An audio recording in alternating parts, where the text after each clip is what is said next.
ছোৱালীক ল'ৰাৰ হাতত অৰ্পণ কৰোঁতে আমি ভাবিবলগীয়া কেইবাটাও গুৰুত্বপূৰ্ণ কথা আছে। প্ৰেম বা বিবাহত ফাঁকিৰ পৰিণাম কিমান ভয়ংকৰ এটা কাহিনীৰ জৰিয়তে জানো আহক।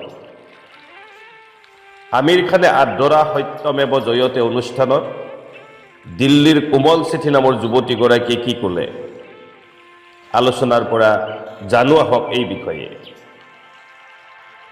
কোমল চেঠিলৈ ল'ৰা পচন্দ কৰিছিল মাক দেউতাকে, ল'ৰা ছোৱালীয়েও ইজনে আনজনক পচন্দ কৰিলে। পচন্দ যিহেতু হ'ল, ল'ৰাৰ লগত ছোৱালীয়ে ফুৰা চকাত মাক দেউতাকে কোনো বাধা নিদিলে। ক্ৰমে ক্ৰমে বিবাহৰ দিন ওচৰ চাপিল। দৰা ঘৰৰ পৰা দাবী আহিবলৈ ধৰিলে। দৰালৈ কেনে কাপোৰ কিনিব, ক'ৰ পৰা কিনিব, শহুৰ শাহুলৈ কেনে কাপোৰ কিনিব, ইত্যাদি ইত্যাদি। IT চেক্টৰত যিহেতু দৰাই চাকৰি কৰে, সেয়ে বিয়া অতি ধুমধামেৰে পাতিব লাগিব, ইত্যাদি ইত্যাদি দাবীৰ ওপৰত দাবী। যিহেতু ছোৱালী ল'ৰা মুকলিকৈ ফুৰা চকা কৰি বহু আগবাঢ়ি গ'ল, সেয়ে দৰাৰ এইখিনি ডিমাণ্ড মানি ল'বলৈ ছোৱালীৰ মাক দেউতাক বাধ্য হ'ল। বিয়াখন হৈ গ'ল।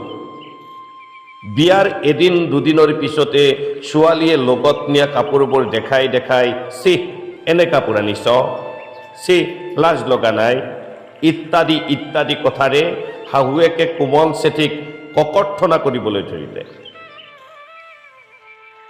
মাকৰ কথামতে দৰাই চেঠিৰ পৰিয়ালক গাড়ী দাবী কৰিলে।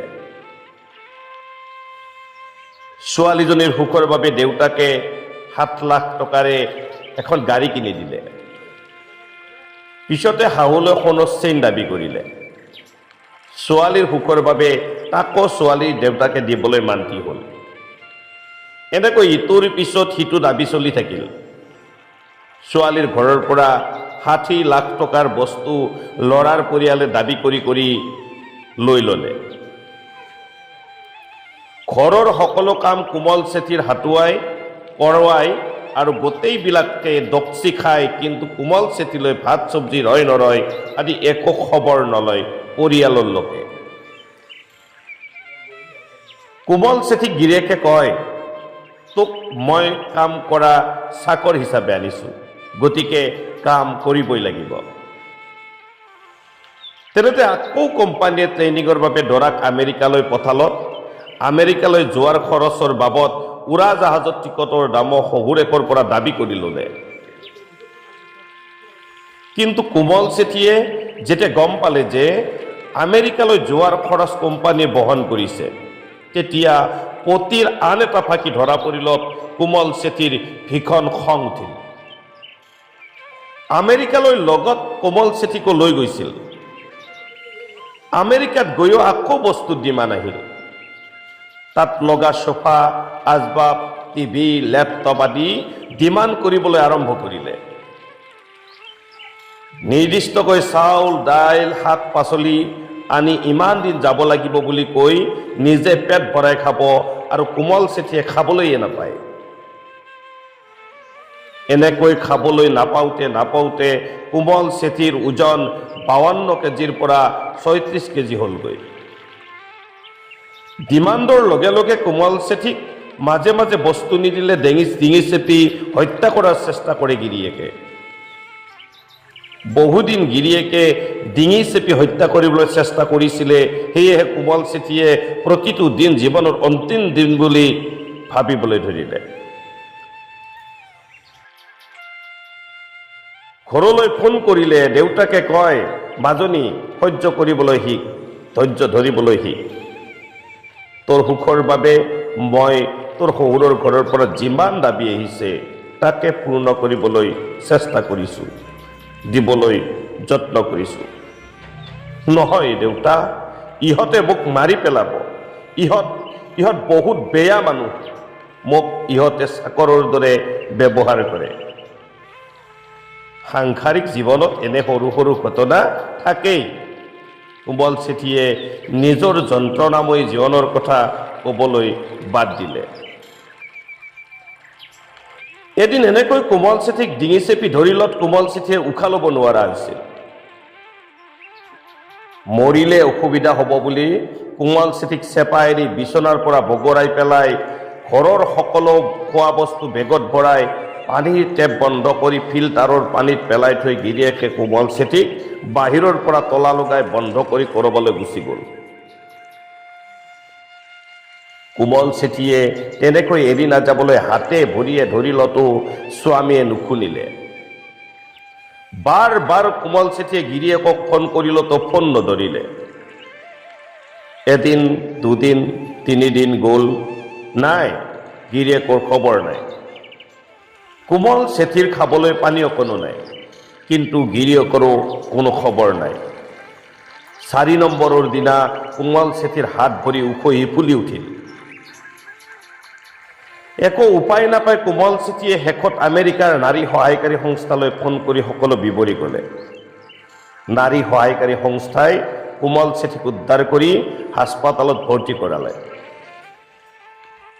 কোমল চেঠিৰ দেউতাকক খবৰ দি কোমল চেঠিক দেউতাকৰ লগত দিল্লীৰ নিজা ঘৰলৈ পঠাই দিলে।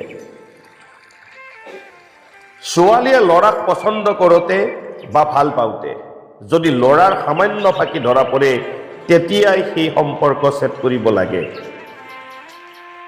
সামান্য বুলি এৰি দি সম্পৰ্কত থাকিলে পিছত আৰু সাংঘাতিক ফাঁকি দি জীৱনটো ধ্বংস কৰি নিক্ষেপ কৰি দিব।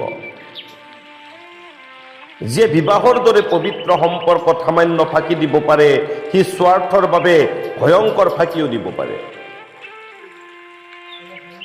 ডাঙৰ ফাঁকি ধৰা পৰিলে তেনে প্ৰেমিকক উপযুক্ত শাস্তি বা শিক্ষাৰ ব্যৱস্থা কৰিব লাগে। দৰাই যদি সামান্য ডিমাণ্ড দিয়ে তেনেহ'লে সেই দৰা সেই মুহূৰ্ততে বিদায় দিব লাগে।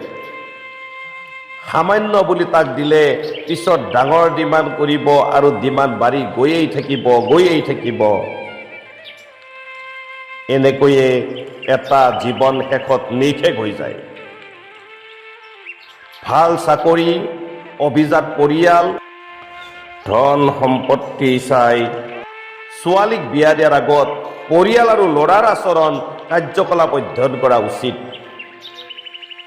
এগৰাকী ছোৱালীক কাৰোবাৰ হাতত অৰ্পণ কৰাৰ আগত কাৰ ওচৰত অৰ্পণ কৰিব অধ্যয়ন কৰি চোৱা উচিত। ছোৱালীয়েও মাক দেউতাকৰ পচন্দক সন্মান জনোৱাৰ লগে লগে ভৱিষ্যত জীৱনৰ চিন্তা কৰি ল'ৰাজনক কিছু অধ্যয়ন কৰি লোৱা উচিত। নহ'লে কোমল চেঠিৰ দৰে ঘটনা ঘটিয়েই থাকিব।